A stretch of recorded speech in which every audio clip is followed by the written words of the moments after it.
하고 말씀 나누겠습니다. 사랑의 하나님, 오늘 이 시간 주의 귀한 말씀을 통해 하나님 우리의 삶에 또 우리의 인생에 정말 바른 지표로서 그 말씀을 붙들고 살아가기 원하는데 우리 성령께서 역사하셔서 하나님 우리가 듣는 자마다 하나님 그 말씀을 듣게 하시고 하나님 그 말씀을 붙들고 살아갈 수 있는 은혜를 허락하여 주옵소서. 성령께서 이 시간 이곳 가운데 역사하시고 우리를 방해하고 집중하지 못하게 하는 것들이 있다면 예수의 보혈로 끊어주셔서 하나님 오늘 진리 붙들고 승리하는 그런 귀한 예배 시간 될 수 있도록 주여 도와주옵소서. 예수님의 이름으로 기도드립니다. 아멘. 우리 옆에 분과 인사해 보겠습니다. 당신은 하나님의 사람입니다.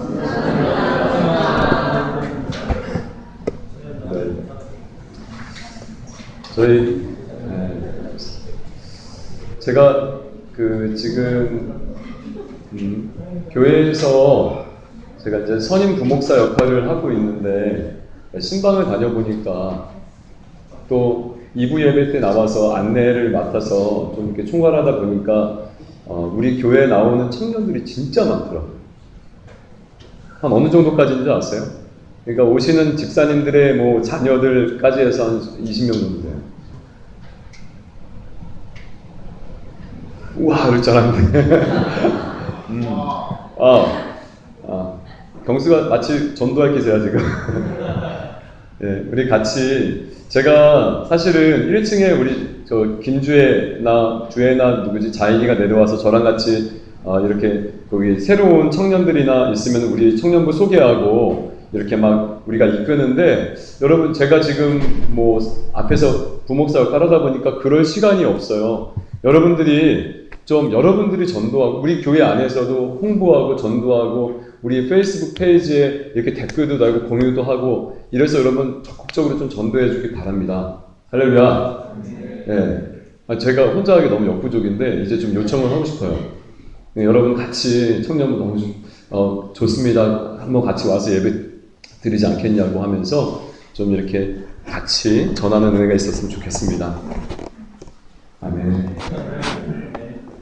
이번 8월 달에 저희 수련회 잡혔습니다. 강원도 쪽으로. 이따가 강부활터인데 강원도 쪽으로 한 노 목사님 그 교회에 가서 우리가 이제 봉사하고 거기 좀 돕고 올 예정입니다. 3박 4일이고요. 이따가 자세한 건 우리 임원에서 여기 연화가 잘 이렇게 광고해 줄 거예요. 자, 다시 한 번만 인사해 보겠습니다. 당신은 하나님의 사람입니다. 자, 앞뒤로도 한번 좀 모르지만 괜찮습니다. 자, 당신 하나님의 사람입니다. 네.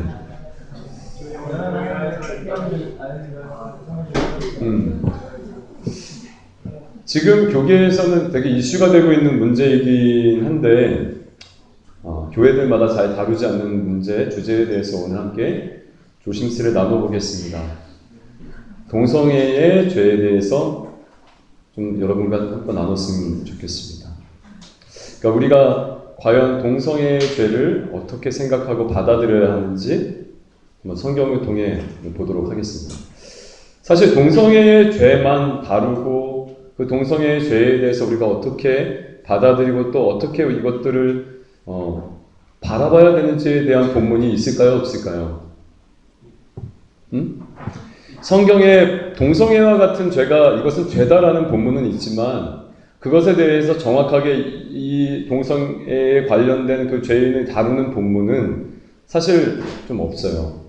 그러니까 성경에 이것은 죄다. 그리고 그 어떤 사회나 그 민족이 병들고 타락했을 때의 어떤 현상으로 나오는 것이 동성애의 모습들로 드러나지만 그것에 대해서 우리가 정확히 다루는 본문은 없습니다.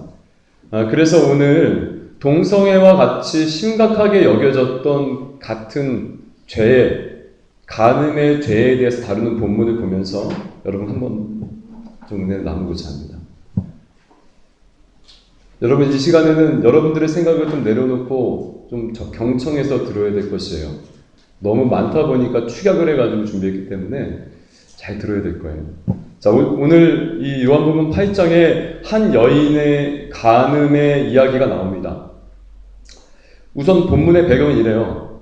그 예수님께서 여러 군데 이렇게 막 다니시면서 사역을 이렇게 하셨는데, 당시 그 종교인들과 뭐 바리새인, 서기관들이 이제 그 예수님을 반가워하지 않았어요. 그 종교인들이. 왜냐하면 막 주님을 따르는 사람들도 막 많아졌고, 막 주님의 뭔가 명성을 막 이렇게 유명해지기 시작한 다음부터 종교인들, 그 바리새인과 서기관들은 예수님을 좀 경계하기 시작한 것이죠. 권세 있는 가르침, 그리고 어떤 놀라운 기적들, 이적들을 막 행하시면서 사람들이 너나 할 거 없이 막 주님을 따랐기 때문입니다. 그래서 이제 뭔가 시샘이 난 것이죠. 그래서 이제 막 그 종교 지도자들이 어떻게 하면 이 예수를 배척하고 어떻게 하면 흠잡을까, 어떻게 하면 트집을 잡을까라고 하던 때였어요. 이제 그러던 어느 날 주님이 성전에서 사람들을 막 가르치고 있었던 때였습니다. 갑자기 서기관과 바리새인이 이제 한 여인을 끌고 온 거예요. 막 억지로 끌고 온 거예요. 자, 2절과 3절을 같이 읽겠습니다. 2절과 3절 시작. 성전으로 들어오시니 백성이 다 나오는지라 앉으사 그들을 가르치시더니 서기관들과 바리새인들이 음행 중에 그러니까 그 여자를 잡아서 사람들 사이에 이렇게 세웠는데, 그 세운 이유가 뭐예요? 음행 중에 잡혔다는 거예요. 음행을 하다가 잡혀온 거예요. 또 간음하는 현장에서 현장범으로 잡힌 거예요. 뭔가 하고 있었던 모양이에요. 자, 4절과 5절 한번 읽겠습니다. 4절과 5절 시작. 예수께 말하되 선생이여 이 여자가 간음하다가 현장에서 잡혔나이다. 모세는 율법에 이러한 여자를 돌로 치라 명하였거니와 선생은 어느 나라에서는 실제 지금도 간음하다 잡히면 돌로 치죠. 특히 여자를 그렇습니다. 자, 모세의 율법, 즉 신명기서에도 이렇게 나와 있어요. 22장 23절에서 24절 신명기. 자, 이렇게 나와 있어요. 처녀인 여자가 남자와 약혼한 후에 어떤 남자가 그를 성읍 중에 만나 동침하면, 즉 성관계를 맺으면 너희는 그 둘을 성읍 밖으로 끌어내고 그들을 뭘로 쳐 죽여요? 돌로 쳐 죽일 것이니 라고 나와 있습니다. 그러니까 이 여인이 돌로 침을 당해야 되는 죄인데, 그것을 봐서는 그렇구나, 이 사람이 지금 그냥 처녀가 아니라, 그냥 결혼을 하지 않은 사람이 아니라 약혼녀이거나 기혼자라는 얘기죠. 약혼을 했거나 그러니까 결혼을 한 여자인데 다른 남자와 성관계를 맺다가 그 현장에서 잡힌 거예요.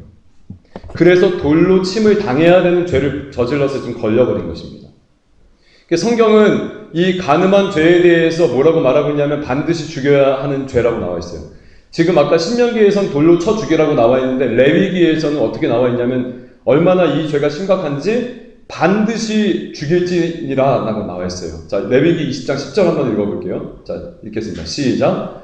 누구든지 남의 아내와 간음하는 자, 곧 그의 이웃의 아내와 간음하는 자는 그 간부와 음부를 반드시, 간음하는 자 둘 다 어떻게 해요? 반드시 뭐예요?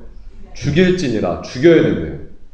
그러니까 보통 보면은 죄 질에 따라서 형량이 결정이 되는데, 물론 하나님의 법 중에서는 다 죽여야 되는 그런 법은 다 죽여야 되는 법만 있는 것이 아닙니다.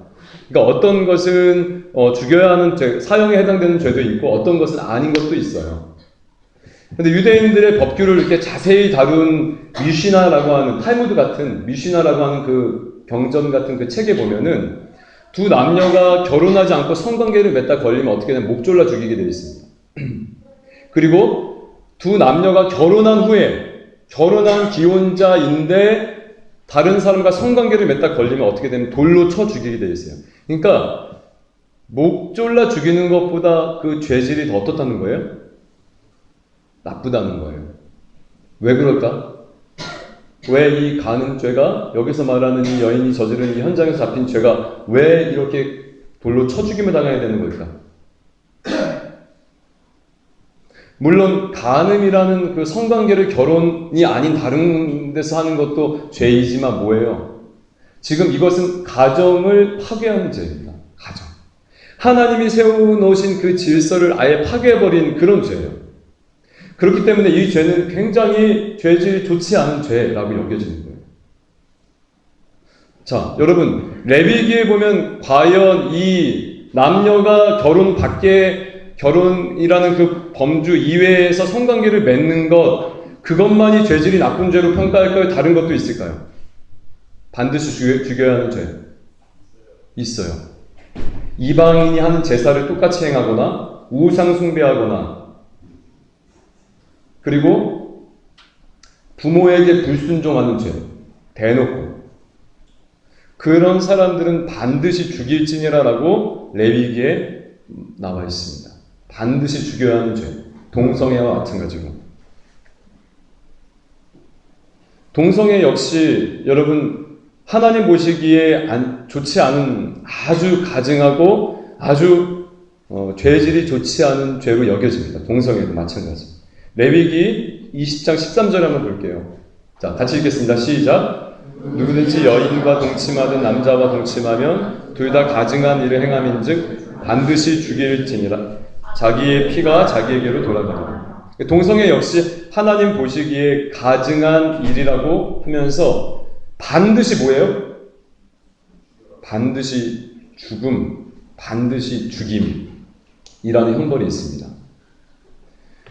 간음이나 동성애나 부모에게 대놓고 불순종하는 죄, 이런 죄들을 지었다고 여러분 만약에 다 돌로 쳐 죽인다면 여기 뭐 살아남았어요. 좀 너무한 거 아닌가 이런 생각도. 구약은 참 무서워. 역시 구약은 역시 무서운 하나님이야. 진노의 하나님.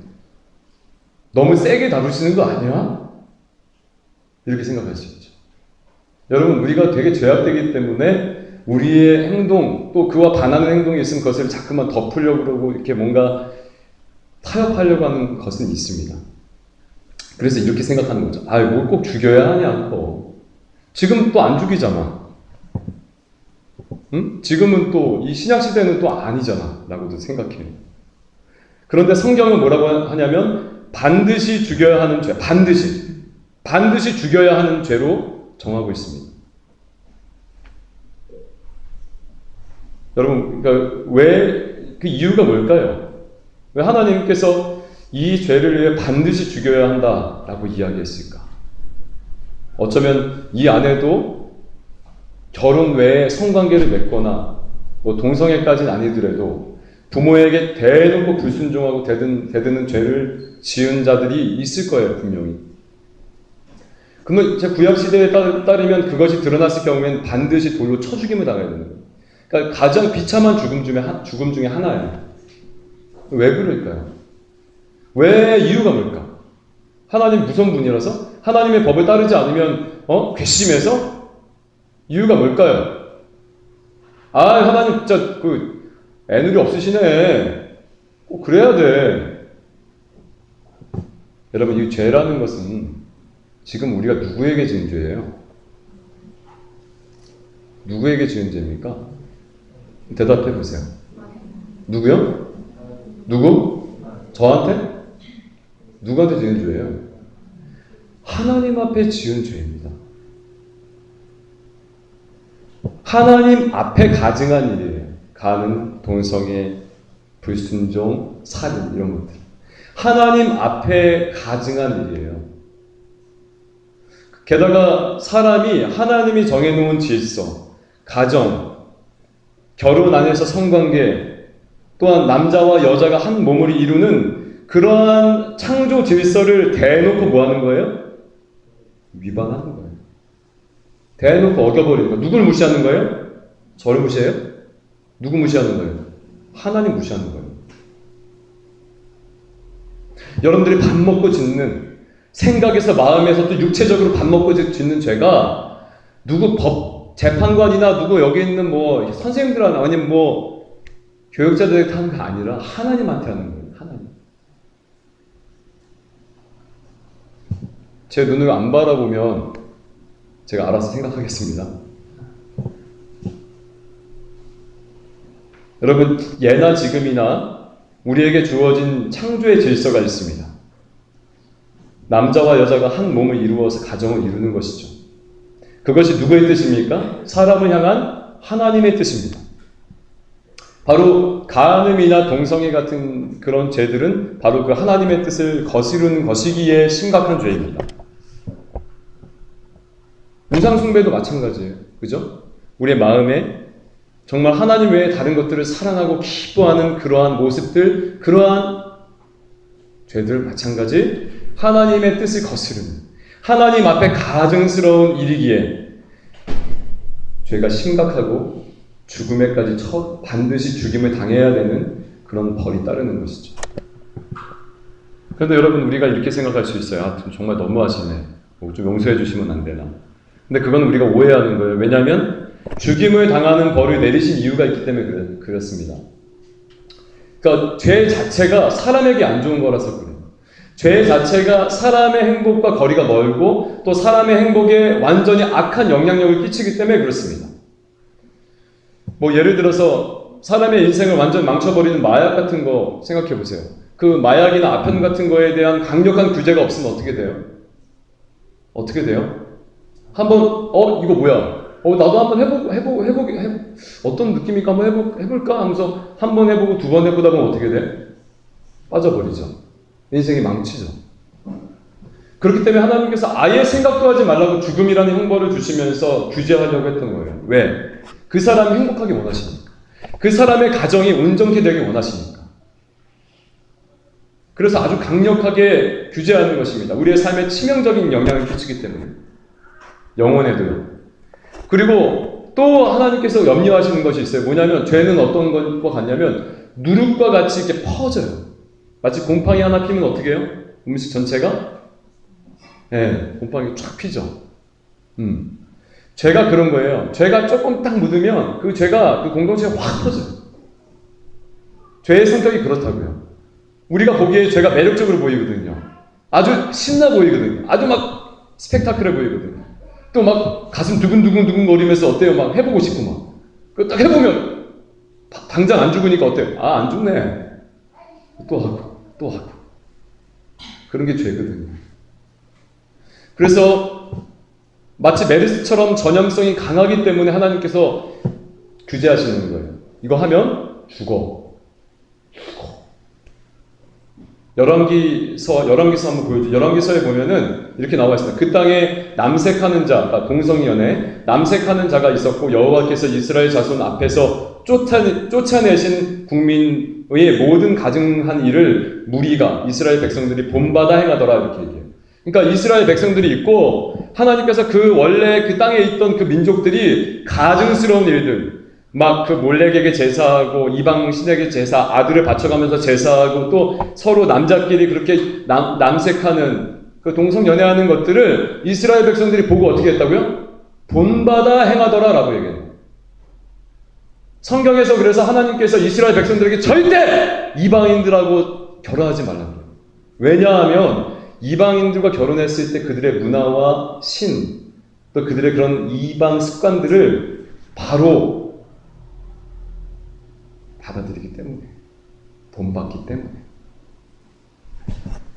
그래서 하나님께서 반드시 죽여야 하는 이 형벌을 정하신 것은 그 죄가 하나님을 향해 있는 것이기 때문에 심각하기 때문이고, 두 번째는 뭐예요? 그 죄가 우리의 사람의 그 행복을 갉아먹는 악한 영향력 때문이고, 세 번째는 뭐예요? 그 죄가 아주 누룩처럼 금방 퍼지기 때문에 그래요. 여러분, 마음을 똑바로 먹어야 돼요. 뭐야 하나님, 이렇게 생각하지 마시고 좀 더 깊은 생각, 깊은 의미에서 보면은 하나님의 창조 질서를 잘 지키면 하나님께서 허락하시는 그 복을 누릴 수 있기 때문에 하나님께서 이거 하면 안 돼, 너 가정 잘 지켜야 돼 라고 규정하시는 거예요. 자, 그럼 본문으로 한번 다시 돌아가 볼게요. 본문에 바리새인과 서기관들이 그 간음한 여인을 데리고 예수님께 이제 와서 예수님한테 이렇게 물어보는 거예요. 예수님, 이 여인 이렇게 돌로 쳐 죽임을 당해야 되는 이 무시무시한 죄를 지었는데 어떻게 하겠습니까? 라고 드민 거예요. 이렇게. 여러분, 이 사람들이 진짜 조언을 듣고서 이렇게 듣고 싶어서 했을까요?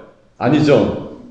여러분도 가끔 그러잖아요. 수업 시간이나 제자훈련 시간에 이렇게 질문하잖아요. 그죠? 진짜 궁금해서 질문하는 것이 아니라 곤란하게 하려고 질문할 때도 있잖아요. 그죠? 아나 저 사람이 하면서 이렇게 질문할 때 있는데 거의 뭐 대답 안 한 적이 없죠. 그죠? 할렐루야. 네. 하든 뭐 멋져요. 제자도 좋아요. 네, 어쨌든 뭐 그거와 좀 다른 건데 정말 궁금한 것을 물어볼 때도 있지만 교육하는 자를 시험하려고 사실 물어본 거예요. 이거 악한 의도에서 아주 더러운 의도에서. 여러분 예수님께서 아셨을까요? 모르실까요? 아시죠. 하나님이시죠.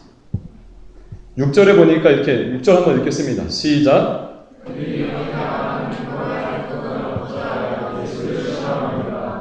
예수께서 몸을 굽히사 손가락으로 땅에 쓰시니.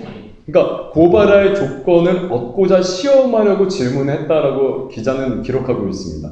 그러니까 만약에 하나님께서 이 법을 시행해서 여인을 돌로 쳐 죽이면 이제까지 주님께서 이게 사역이 거의 마지막쯤일지 모른다는 설이 있는데 거의 이 예수님의 사역 가운데서 죄인들과 세리들과 친구가 되고 그들을 사랑하던 그의 그 가르침과 상충이 되는 것이죠. 사람들이 막 안 따르고 사람들에게 뭔가 좋지 않은 평판을 들을 수 있는 상황이고, 그렇다고 해서 이 법을 시행하지 않고 그냥 돌려보내라 라고 했을 경우에는 어떤 자가 되는 거예요? 율법을 어긴 자가 되는 것이죠. 그러니까 무법한 자가 되는 거예요. 그래서 지금 아마 후자 쪽인 것 같아요. 바리새인과 서기관들이 고발할 조건이니까 율법 예수님께서 이때까지 보니까 이런 사람들 정죄하지 않고 그냥 용서하고 돌려보내셨으니까 그랬을 경우에는 분명히 모세의 율법을 가지고 내가 고발해야겠다 예수님은. 이렇게 생각하고 질문한 거예요. 그런데 주님이 그에 대해서 바로 대답을 하지 않으시고 어떻게 하셨냐면 땅에 무엇인가 이렇게 쓰셨습니다. 6절에서 7절이요. 자, 한번 같이 읽겠습니다. 시작. 그들이 이렇게 말하면 고발할 조건을 얻고자 하여 예수를 시험함이로라. 예수께서 몸을 굽히사 손가락으로 땅에 쓰시니 그들이 묻기를 마지 아니하는지라. 이에 일어나 이르시되 너희 중에 죄 없는 자가 먼저 돌로. 그러니까 무엇을 쓰셨는지는 성경에 나와 있어요? 안 나와 있어요?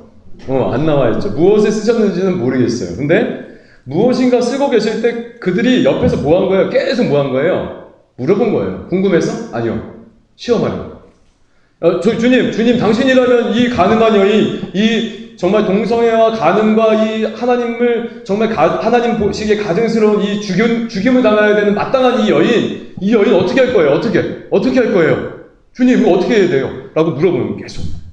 그러니까 주님이 이제 뭐라고 하셨냐면, 그 주님 물어볼 때 사람들이 옆에 현장에 있던 사람들 어땠을까? 여러분들 잘하는 거. 제자 훈련할 때 누가 한번 물어보면 어때요? 같이 마음이 동하죠? 같이 물어보고 싶잖아. 맞아. 그럼 어떻게, 하면서 그 현장에 있는 사람들도 그 여인을 향해서 직접적으로 질문을 하면서 예수님께 질문하면서 그렇게 물어보진 않았겠지만 마음으로 사람들과 바리새인들과 서기관들과 함께 하면서 그 여인을 추궁하고 있었지 몰라요. 저 어떻게 해야 돼? 아유 더러워.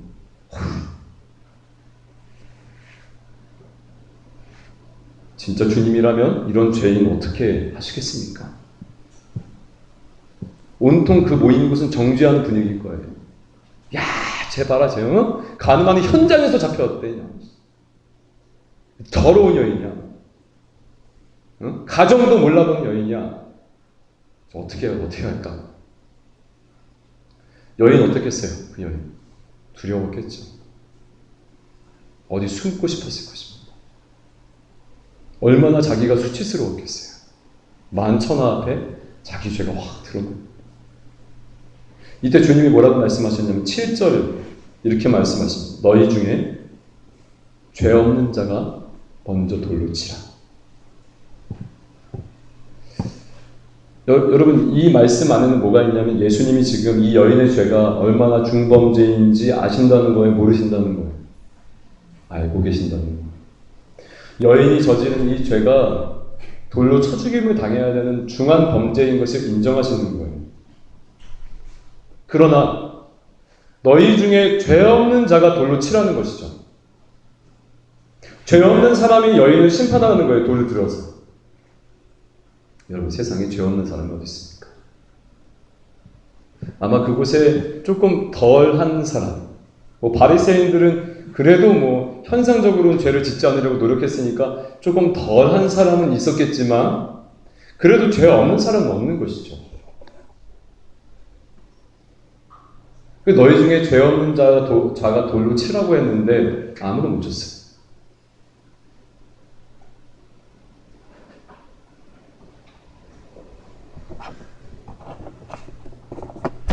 여러분, 만약에 여기 여인이 있고 진짜 가늠하다, 모텔에서 가늠하다가 잡혀왔어요. 돌로 쳐 죽임을 당해야 되는 여자인데 여기 있는 여러분들 중에서 죄 없는 자가 먼저 돌을 들어서 치라고 했을 때 여러분들 어떻게 칠 수 있겠어요? 난 절대 못 치겠어요 라고 자신있게 얘기하지 마요. 드러나니까. 그럼 마음으로라도 이 여인을 보고 음욕을 품으면, 눈으로 정류장에 있던 어떤 여인을 보고 저 여인하고 한번 손붙잡고 싶다. 저 여인 괜찮은데? 라고 마음에만 생각만 해도 예수님 뭐라고 했어요? 가늠되다라고 얘기했어요. 여러분들이 불순종하는 죄, 목사님을 향해서 마음속으로 저렇게 까만 얼굴에 저기 눈도 조그마하고 뭐야 저 라고 마음으로만 생각해도 불순종해져요. 부모님에게 마음으로만 불순종해도 불순종이잖아요. 부모를 공경하는 죄를 어겨버린 거예요. 그럼 여기 누가 칠 수 있겠습니까? 여기 누가 그 여인을 돌로 칠 수 있겠습니까?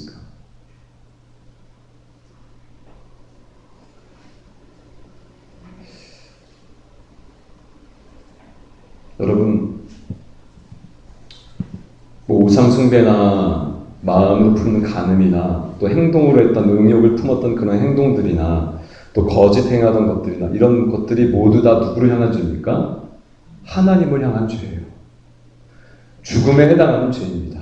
가증한 죄예요. 동성애뿐만 아니라 간음하다 현장에 붙잡혀온 그뿐만 아니라 저와 여러분들도 그와 동일하게 하나님 앞에 가증스러운 일을 행하는 그런 죄인들이라는 거예요. 더 웃긴 건 나는 죄인이 아니라고 생각하니까 더 웃긴. 그러면서 우리는 어떻게 해요? 그런 사람들을 판단하고 평가하죠. 뭐야 쟤 왜 이렇게 더러워? 뭐야 쟤 왜 이렇게 몰라? 뭐야 쟤 왜 이렇게 거룩하지 못해? 그렇게 우리가 지적질하고 판단하고 평가하죠. 제가 엊그저께 처제들이 저희 집에 놀러 왔는데 그 뜨겁게 달궈진 프라이팬을 이렇게 우리 아이 가까이서 이렇게 가져와서 이렇게 물건을 이 전을 이렇게 놓는 거예요. 근데 여러분들이 나중에 한 십수년 후에 아이를 키워보면 알겠지만 아이의 행동은 돌출적이에요, 굉장히. 그러니까 이렇게 하고 있다고 이렇게 해요. 네. 진짜. 그래서 전혀 그걸 만질 거라고 예상을 못하는데 딱 이렇게 만지고 있어요. 그러니까 이 완전히 달궈진 프라이팬에 가까이 가면 어떻게 위험해요? 안 위험해요? 위험하죠. 내가 막 뭐라 그랬어요. 너 조심 좀 해라. 큰일 난다. 너 아직 애를 안 키워봐서 모르는. 막 제가 막 뭐라 그랬어요. 그리고 커피를 마시고 커피잔을 옆에다 놓고 양말 신려고 딱 했는데 우리 아이가 커피를 확 쏟아버린 거야. 내가 조심 못하고. 그러니까 내가 지적질하다 내가 그렇게 한 거지. 우리 아내가 한마디 하려다 참더라고. 내가 다 알아 그 마음을. 여보, 여러분 우리 서로를 향해서 그렇게 해야 된다는 거예요. 우리 아들이 맞대. 오, 영특해. 여러분 우리 서로를 향해서 나도 죄인이고 당신도 죄인. 서로 긍휼하게 여기는 거지. 얘 죄가 내 눈에 보인다고 그것을 지적질하고 판단하는 그러한 권리가 우리에게 없어요. 죄에 대한 심판과 판단의 권리 누구에게만 있습니까? 하나님에게만 있어요. 하나님. 여러분 이것은 잘 들으세요. 교회가 동성애자들을 향해서 어떻게 자세를 취해야 되는지도 지금 말하고 있는 것이죠. 교회들이 동성애자들을 향해서 어떤 자세를 취해야 되는지도 말하고 있는 거예요. 똑같이 가증스러운 일을 행하면서 그들을 어떻게 바라봐요? 뭐야? 라고 바라보는, 상종 못할 사람이야? 라고 바라보는 저와 여러분 교회들이 회개해야 되는 거예요. 여러분도 똑같이 가증스러운 죄를 짓고 있고 짓는 자들이고 그 죄에 해당한 죽음의 형벌을 받아야 되는 자들입니다. 저도 마찬가지고. 그래서 9절에 보니까, 자 보세요. 9절 읽겠습니다. 시작. 그들이 이 말씀을 듣고 양심의 가책을 느껴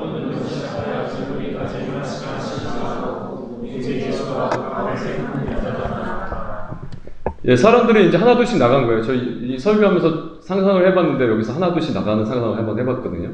양심에 찔려서 안 나가네요. 할렐루야. 어쨌든 거기 있는 사람들이 그 말씀을 듣고 다 찔려서 하나둘씩 밖으로 나갔어요. 아마 추측 건데, 그러니까 이거 제 추측이에요. 그 조은상 목사님이 이런 말 하더라 어디 가서 얘기하면 큰일 납니다. 네? 제 추측 건데 아마 예수님께서 그 땅에 쓰셨던 것이 뭘까 하면 그냥 상상, 묵상 그냥 혼자 해봤어요. 그냥 상상. 거기 바리새인 이름 중에 한 명이 있을 거예요. 데이빗. 이름은 데이빗이야. 데이빗 좋아. 다윗 같아. 데이빗. 8시 30분 아침 버스 정류장에서 너 여자 뒷모습을 보고 뒤태를 보고 너 이상한 생각했지? 너 이웃들에게 향해서 거짓을 품고 9시 40분 무슨 이야기를 막 이렇게 쓰고 아니 제 상상이야. 제 상상. 사람들이 그 쓴 거 봤을 거 아니에요. 저기 내 이름이 있네? 저기 뭐야? 내가 생각으로 지었던 죄까지 저기 적혀있네. 제 상상이에요? 여러분 절대 이건 어디 주석에도 나와있지 않은 겁니다.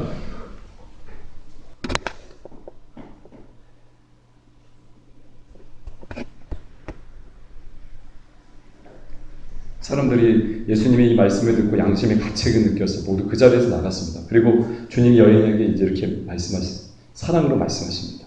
10절과 11절이요. 같이 읽겠습니다. 예수께서 일어나사 여자 외에 아무도 없는 것을 보시고 이르시되 여자여 너를 고발하던 그들이 어디 있느냐? 너를 정죄하던 대답하되 주여 없나이다. 예수께서 이르시되 나도 너를 정죄하지 아니하노니 예수님이 나도 너를 정죄하지 않겠다라고 말씀하셨습니다. 그 여인의 그 간음죄, 죽음에 해당하는 그 간음죄에 대해서 나도 너를 이 죄로 인해서 책임을 물지 않겠다. 무슨 말이냐면 이제 너는 무죄하다라는 거예요. 간음이라는 죄를 지었지만 주님이 용서하신 것이죠. 그런데 우리가 여기서 자칫 오해할 수가 있는데 뭐냐면 지금 그 여인이 용서함을 받았다고 그 죄가 심각하지 않은 죄이거나 죽음에 해당되는 죄가 아니란 이야기입니까? 아니란 이야기예요? 아니죠. 그 죄가 이제 신약 시대니까 구약은 뭐 그렇게 했을지 몰라도 신약이니까 뭐 용서되고 뭐 은혜 가운데 있으니까 뭐 그런 죄라고 여겨진다는 거예요? 아니죠. 그 죄는 여전히 심각한 죄이고 지금도 여러분 여전히 그것은 심각한 죄입니다.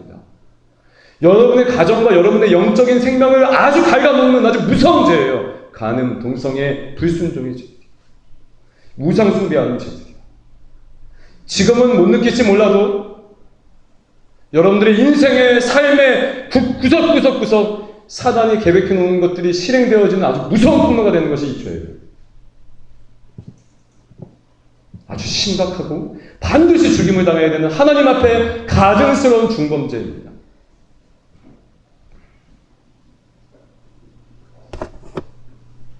그러나 주님이 용서하신 거예요.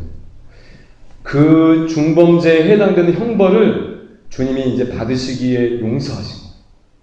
할렐루야? 할렐루야? 여러분들이 짓고 있는 그 가증스러운 것들에 대한 죄의 책임을 주님이 지신 거예요. 이것은 죄가 없다라는 것이 아니에요. 죄가 아니다라는 것도 아니에요. 죄가 가볍다라는 것도 아니에요. 이 무겁고 중한 죄를 주님께서 지셨다라는 거예요. 그래서 주 안에 정죄함이 없다 라는 것이죠. 이게 바로 십자가의 능력이고 십자가의 은혜입니다. 할렐루야. 여인의 죄가 되지 않는다는 것이 아니라 바로 이 간음죄는 분명히 중범죄이고 처벌받아야 되는데 죽임당해야 되는데 그 죽음을 주님께서 짊어지시고 십자가에서 죽으셨다는 거예요. 그리고 주님께서 뭐라고 하시냐면 그래서 이 죄가 분명하기 때문에 그래서 뭐라고 했어요? 주님께서 가서 다시는 죄를 짓지 말라. 동성애의 죄뿐만 아니라 지금 우리가 생각에서 마음에서 짓는 그 모든 죄들도 마찬가지입니다. 우리가 십자가 대속의 은혜로 구원받고 용서받았지만 그렇다고 해서 우리가 그 죄를 여기지 않고 가볍게 여기고 날마다 지워도 되는, 날마다 짓고 회개해야 되는 그런 습관과 같은 것으로 여기는 것이 아니라 가서 다시는 죄를 짓지 말라는 이 하나님의 말씀처럼 여러분 그 죄를 그렇게 바라봐야 되는 거예요. 다시는 가서 짓지 말아야 되는 죄로 바라봐야 된다는 거예요. 동성애뿐만 아니라 다른 모든 죄들도. 물론 단번에 우리가 그 죄를 완전히 짓지 않을 수 없을지 몰라요. 동성애라는 그 성향이 완전히 다 한 번에 해결되지 않을 수 있어요. 그러나 이것이 죄인 것을 분명히 인식하고 다시는 죄를 짓지 말라고 안아야겠다고 자신 스스로에게 자신의 기준을 잡고 그렇게 살아가야 되는 거죠. 날마다 넘어지면 또 일어나서 또 일어나서 또 일어나서 또 일어나서 주님과 함께 걸어가야 되는 것이. 그러다가 또 내 안에서 죄가 꿈틀거리면 또 다시 회개하고. 그래서 다시는 죄를 짓지 말라고 하는 그 명령 가까이 사는 것이 바로 우리 그리스도인들입니다. 할렐루야. 더 가까이 가는 것이 그리스도인들이에요. 이런 거 좀 달라요. 커밍아웃 해가지고 내가 눈치 보지 않고 동성애를 마음껏 즐길 거야 라고 하는 생각은 다른 거예요. 동성애의 죄, 동성애의 성향에 대해서 주님 앞에서 치열하게 회개하며 용서함 받았지만 그 죄를 계속 즐기는 것이 아니라 그 죄와 계속 싸우면서 살아가는 그 자. 그렇게 돼야 되는 거예요. 동성애뿐만 아니라 다른 모든 죄들도. 여러분 지금 우리 사회에서 일어나는 일들이 뭡니까? 동성애 인권 차별, 인권을 가지고 동성애를 또 동성애 차별법을 동성 간의 결혼을 법제화시키려고 하는 그런 시도들이 있죠. 그게 뭐예요? 그들을 차별하는 것이 아니라 그거 뭐예요? 죄를 죄로 여기지 않는 것이죠. 맞아요? 죄를 죄로 여기지 않자라는 거예요. 일종의 사회적인 커밍아웃 하는 거예요, 지금. 거기에 맞서 싸우는 것이 우리 기독교여야 되는 거죠. 동성 애들과 맞서 싸우는 게 아니라 그러한 시도들과 그러한 노력들, 그들이 어때요? 대중매체를 섭렵해가지고 동성애를 자꾸만 내보내서 어때? 아, 이거 아름다운 거야. 이거 그럴 수 있어. 그 페스티벌 하면서 이거 세계적으로 이런 추세야. 세계적으로 하나님의 세우신 가정 질서를, 창조 질서를 반박하는 것이 그게 추세입니까? 지금 많이 그렇게 됐잖아요. 옛날에 무슨 고양이? 발음도 안 돼. 어때요? 결혼 혼전 동거가 어때? 그냥 어때? 마치 문화처럼 돼버리잖아요. 똑같이 죽임을 당해야 되는 죄예요. 하나님께서 가증스럽게 여기는 죄예요. 사단이 아주 그 인생을 아주 그냥 갉아먹기 좋게 하는 그런 통로라고요. 성관계가. 정신 똑바로 차리는 진짜.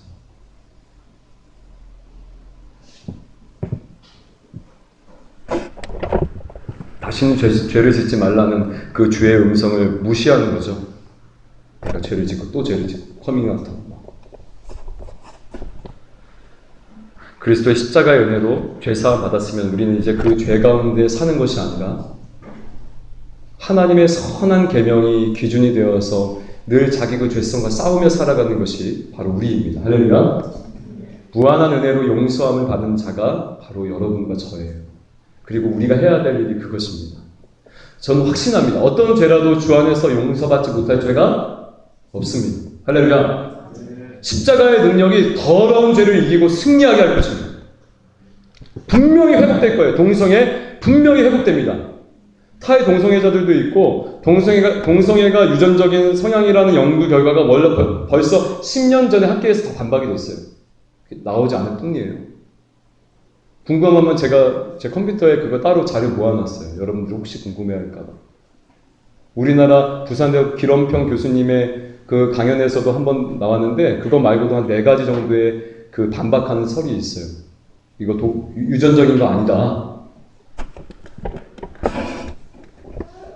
회복될 수 있습니다. 우리의 죄성은 마찬가지입니다. 그리고 이 죄가 사회적으로도 영향을 미칩니다. 이게 개인적인 죄 같지만 여러분 절대 그렇지 않습니다. 1968년 3월 22일에 프랑스 낭테르 대학에서 어떤 운동이 시작됐습니다. 금요 기도에 나온 사람들은 여기 심야 기도에 나온 사람들 알 건데 68혁명이라고 하는 금지하는 모든 것들에 대해서 금지한다라는 캐치프레이를 가지고 운동했어요. 뭐 정치적으로, 사회적으로, 성적으로. 그러니까 동성애에 대해서 반대하는 것들을, 금지하는 것들을 내가 금지한다라고 하면서 그렇게 난 자유다 막 하면서 운동을 했어요. 결과 어떻게 된 줄 아세요? 결과 어떻게 된 줄 아세요? 프랑스의 그 사회적, 정치적, 도덕적으로 완전히 몰락의 시기가 그때부터예요. 자살률 급증, 사회적, 도덕적으로 무너짐, 그리고 실제 줄리 파즈 이름 이상하네요. 줄리 파즈라는 사람이 그 68혁명을 조사하면서 그 주동자들을 조사하면 다 100% 자살하고 약물 중독으로 죽었어요. 그 인생이 그렇게 됐다. 여러분 이거 개인적인 문제뿐만 아니라 사회적인 문제입니다.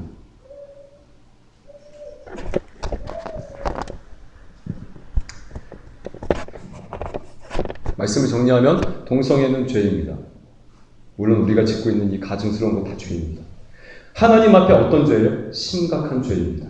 그러나 동성애의 죄를 짓는다, 또 다른 죄를 짓고 있는 그 죄들이 드러난다라고 해서 그것들을 정죄할 수 있나? 못합니다. 우리도 죄인이기 때문에 그렇죠. 사랑과 긍휼의 마음으로 대해야 되고 기도해야 합니다. 그리고 하나님의 용서와 용납 가운데 회복할 수 있도록 서로 도와줘야 합니다. 왜냐하면 그렇게 우리를 만드셨어요. 서로 돕고 살도록.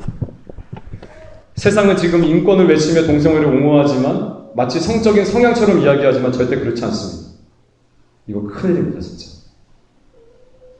동성애 가는 불순종의 제 우상숭배, 이것이 죄라는 것을 인식해야 하는 것이 바로 우리가 해야 될 일이고 우리가 사회 가운데 외쳐야 되는 그 외침입니다. 왜냐하면 안 그러면 이 죄가 빠르게 전염되기 때문이죠.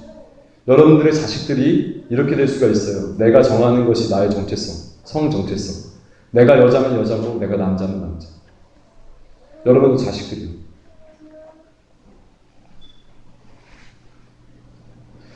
우리 청년이 제게 와서 동성애자가 만약에 우리 청년부에 있다라면 어떡하겠냐고 물어보길래 제가 1시에 머뭇거림 없이 이야기했습니다. 동성애가 죄라는 것에 대해서 사랑으로 교육시키고 인식시켜주겠다. 만약에 그가 동성애를 즐기고 있다면. 그리고 그 죄를 바라볼 때 내가 정죄하거나 나와 다른 사람으로 바라보지 않겠다. 그리고 그 죄가 있다손 치더라도 그것을 공동체 내에서 드러내지 않겠다. 라고 이야기했습니다.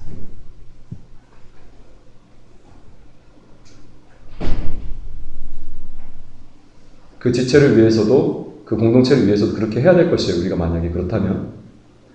여러분들이 만약에 여러분들이 속한 그곳에 그런 일이 있고 죄가 드러나는 경우가 있다면 여러분 정죄하지 마시고 사랑으로 덮어주고 대신 그것이 죄라는 것에 대해서 사랑으로 인식할 수 있도록 기도해야 되는 것이 저와 여러분의 몫입니다.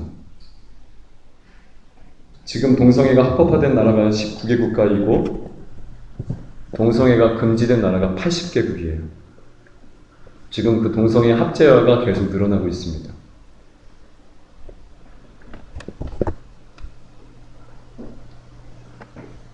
기도해야 되고 정신 차려야 되고 지혜로워야 합니다. 그래야 우리 다음 세대들이, 여러분들의 자식들이 행복한 가정을 꿈꿀 수 있습니다. 기도하겠습니다.